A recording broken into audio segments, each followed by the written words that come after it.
Welcome to our exclusive series, Mission College Admission. Today we have with us Dr. Rajiv Sopti, a renowned educationist. His rich educational background includes a BE and MTech degree from Punjab Technical University and a PhD degree in Computer Science Engineering from the LPU. He is currently the Dean of Admissions and the head at the School of CSE. Welcome to the show, Dr. Sopti. My first question to you, Dr. Sopti, is that for most students who rely on their class 12 marks for college admissions, the biggest anxiety is how will the universities take admissions in 2021? And what is the process being followed by LPU? Okay, let me talk about LPU's process first, and then we can talk about the general perspective that how things are maturing in the country as a whole. So as far as LPU is concerned, rather than waiting for certain things to happen, we thought of looking for alternative ways. Last 1.5 years, more than that, we have witnessed that, okay, things did improve a little, but deteriorated again. So I hope the things improve in future. But as I said, we opted for alternative ways. Rather than depending only on +2 exams, I mean, how the student is scoring in +2 exams, we depended more on our entrance test, that is LPU NEST, for majority of our professional programs like BTech, MBAs, pharmacy, hotel management, design, law, etc.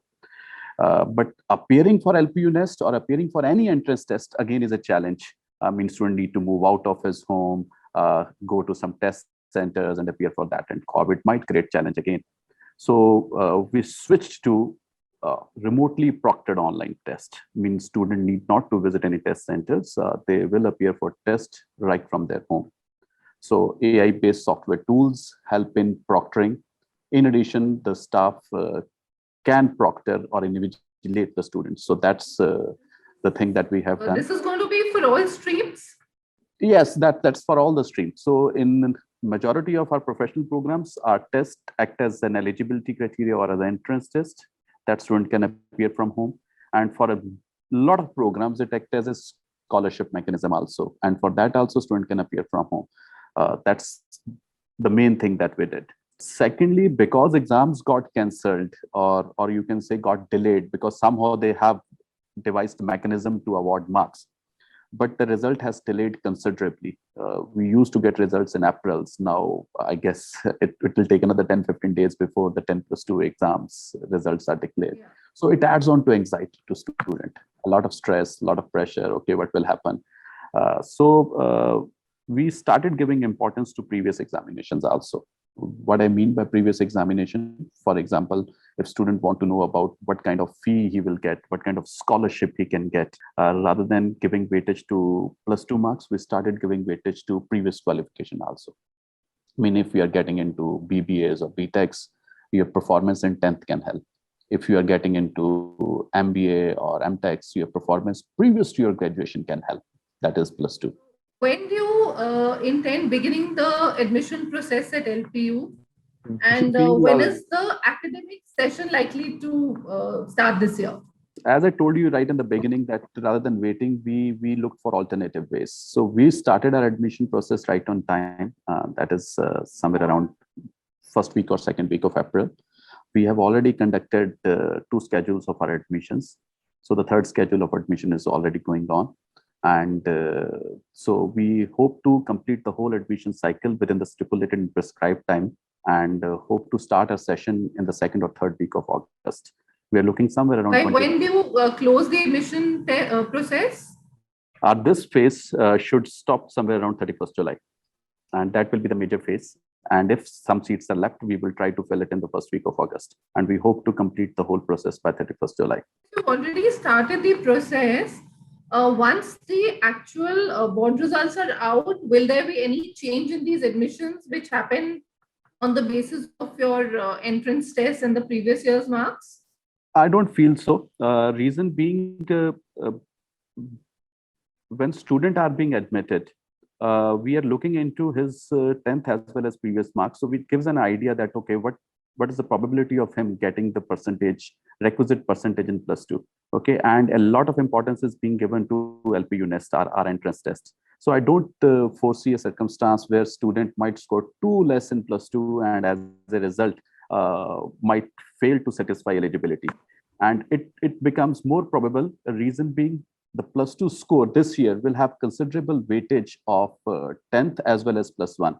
So for example, in case of CBSE, around in addition to practical, around 30% weightage is being given to 10th and around 30% again to +1 marks. So somehow the chances are that the student's score in +2 will be in sync with his performance in 10th and +1. Dr. Sopti, thanks for these great insights. Now moving on to my next question, what is the timeline being followed by other universities in the state? If you talk about private universities, timelines more or less are in sync. I mean, minor 5 or 7 days here and there. If you talk about the whole spectrum in the country, for example, let's take a case of engineering education. In engineering, as far as centrally funded technical institutions are concerned, whether it is NITs or triple IITs, the process has been delayed considerably. The test is still to happen. The 2 schedules of tests are still to happen. I think they will complete it by 2nd or 3rd August, and there will be result declaration, and then there will be counseling. I feel it will go quite delayed and session will start quite late. But the other private universities, whether it is LPU or VITs or SRMs, they more or less have looked for alternative ways, as I suggested for LPU, almost similar they have opted, and they are on to their process, and I hope they will complete their process by end of July, the way we will be able to complete our process. It's not only about conducting the test, even the counseling that used to happen manual or physical mode, that has been switched to online mode by majority of good universities. So as far as the private setups are concerned, whether it is LPU, VITs, all those, I feel they will be able to complete their admission process by the end of July and should start the session 2nd or 3rd week of August, which is a reasonable start, hardly 1 or 2 weeks late or delayed than the regular schedule. But as far as government setup is concerned, I feel there's a delay. The major reason is they have not switched to remotely proctored online tests. So that's a physical test they are. Does that mean also the sessions will be staggered across universities? They will start at different timings? It do happen. Minor changes are always there. But in majority of cases, sessions start in the 1st week of August. So it will be a delay of 1 or 2 weeks for private universities, but for government universities, I feel there will be considerable changes. I'll give you an example. Even we look into 2020, forget about 2021 for a moment.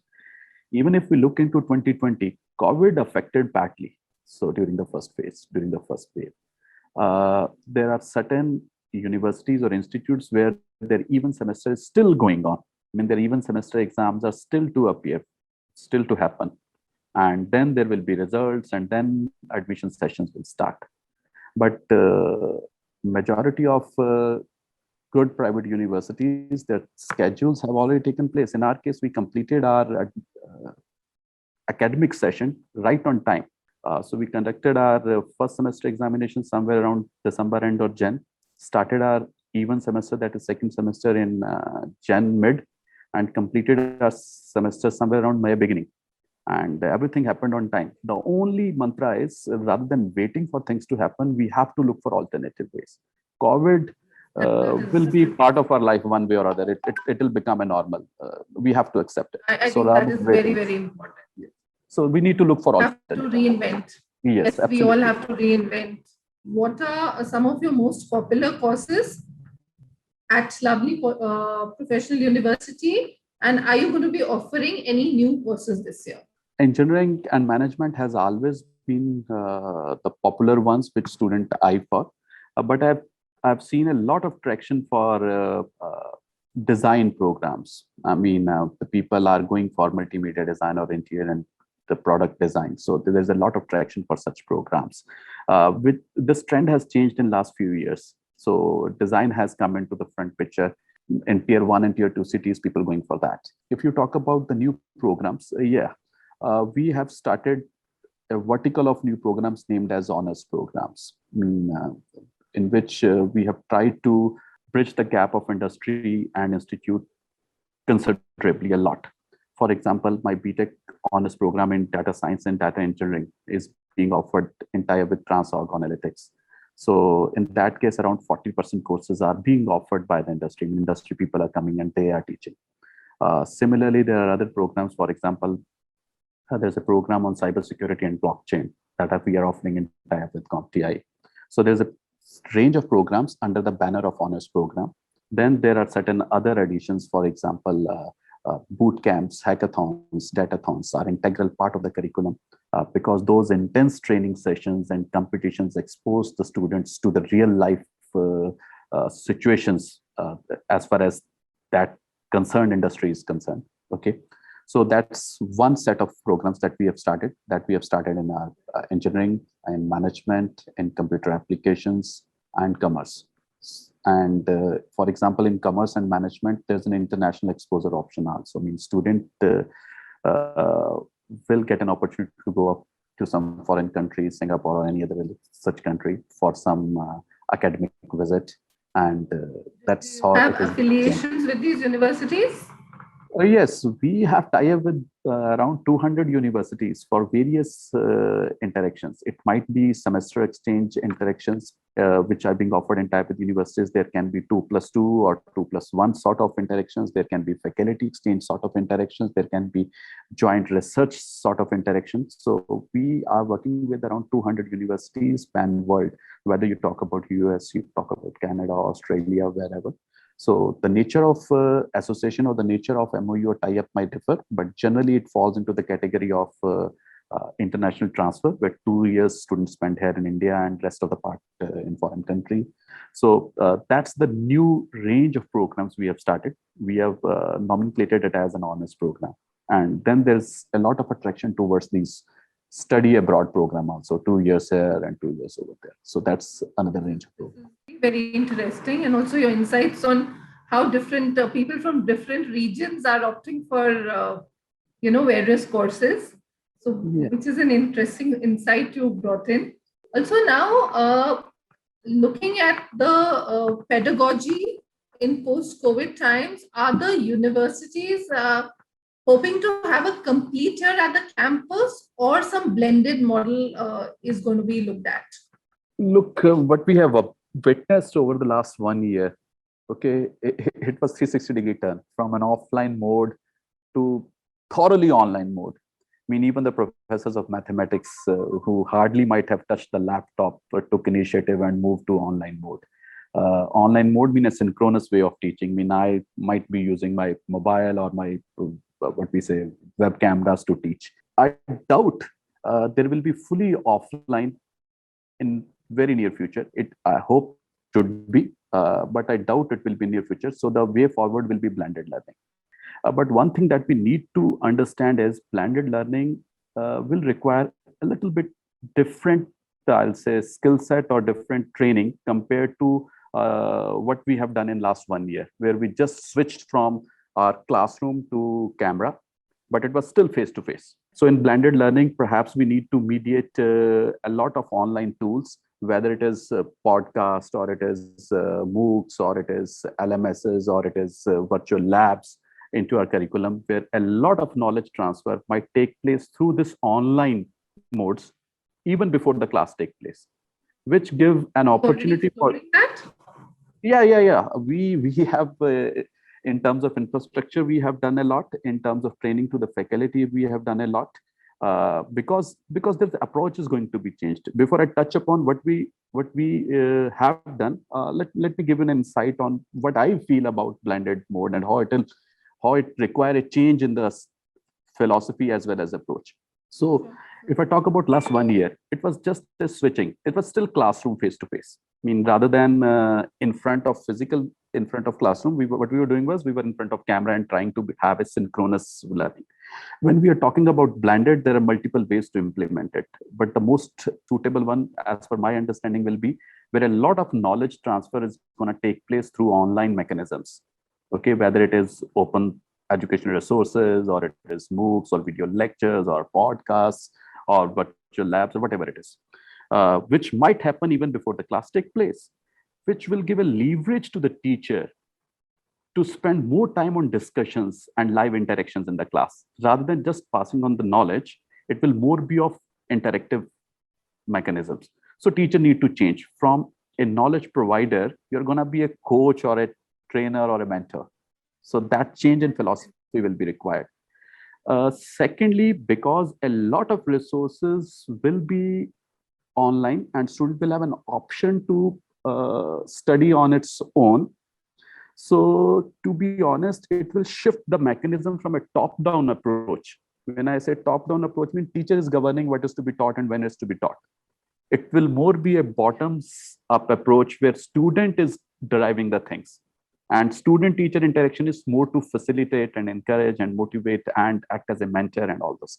So whether it is old generation, I mean the experienced guys who have been teaching for 30s and 40 years, or the newcomers, this change in pedagogy need a training, need a grooming. It needs infrastructure, undoubtedly. All these MOOCs and all that stuff. Will also have to be trained. Yes. New and way of teaching. Yes. Also, one has heard that LPU has a huge campus and a beautiful residential facility. So would the students be allowed this year also to apply for the hostel? We would love to host. We are waiting to hear from the government side. I mean, it depends on government guidelines. Okay. So we took a lot of initiative last year also with hope and expectation, and that, okay, things will improve and government guidelines will permit students to come into residential facilities, that is hostels. But somehow it could not mature because of the second wave and all those things. And this year also, again, we are hoping that the things will improve and students will be able to join the residential facilities, and whatever changes are required in residential facilities, I mean, looking COVID into mind, whatever precautionary things needs to be done in terms of social distancing, in terms of how the beds to be arranged in the rooms, how the food is to be served in the hostels, that has been taken care. And we have a huge hostel facility. We have around 7 boys hostels, 6 girls hostels. So it comes out to be around 13, 14, and apartments are separate for faculty. So we house around 23,000 plus. I guess it should be touching around 25 now. It's a 1-year-old figure. So 25,000 capacity. That's quite a number. That's quite a number. I hope perhaps it is largest in the world. I'm not sure, but I hope so. Perhaps. I think it's certainly largest in the country. Yeah, definitely. We are largest in terms of number of students in a single campus also. Not only on the residential facilities. I mean, there are universities where students might be more than us, but those are generally on multiple campuses. When we talk about a single campus university, we perhaps is the largest. As well as the residential facility is concerned, I guess we should be largest in the world. I'm not sure, but that's my guess. Okay. I have been to China. I could not see any university over there. We met few top bureaucrats as well as minister over there, but I could not find. I'm not sure, but I feel we are. And as far as COVID is concerned, so it gives us a leverage. I mean, it gives us a leverage that, okay, if we are not housing 25,000, I still can house relatively lesser number with COVID-related measures in place in the university. That gives me a lot of flexibility. Dr. Sobti, before we end this very, very interesting session, is there any advice you would like to give the students who are seeking admissions for undergrad courses this year? So my mantra will be, look for alternative ways, shortlist your universities, check their websites, apply there and appear for the things. Your interviews will happen through online modes, your test will happen through online mode, and there are tons of things which will happen online mode. So let's accept it and go ahead. Do not wait. That's the mantra. Thank you. I'm sure this is going to be very, very helpful for all those watching. Thanks a lot for your time. Thank you, Poojam. Thanks a lot.